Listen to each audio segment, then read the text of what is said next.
প্রতিদিন সকালবেলা আগে এসেই আমার একটাই কাজ থাকে, পাখির ঘরে গিয়ে আগে জানলাটা খুলে দেওয়া। আর জানলা খোলার সাথে সাথেই আমার কনুরটা বলে ওঠে। আমার টিয়াগুলো এত পরিমাণে কামড়ায় যে আমাকে হাতে গ্লাভস পরে তারপরে ওদের খাবারের পাত্রগুলো বার করতে হয়।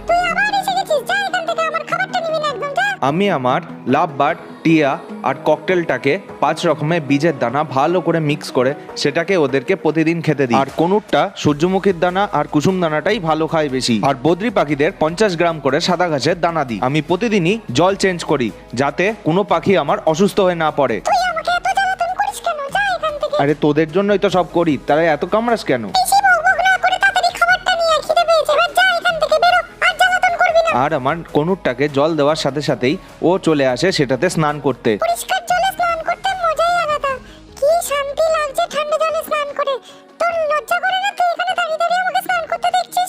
যা এখান থেকে, না গেলে এক্ষুনি তোর তালিকা স্নানই করবো না। যা এখান থেকে। তোমাদেরও বলছি স্নান করার পরেই খাবার খাবে আমার মতো। আমার পুরো সেটআপের মধ্যে এই একটা খাঁচা পুরো খালি পড়ে রয়েছে।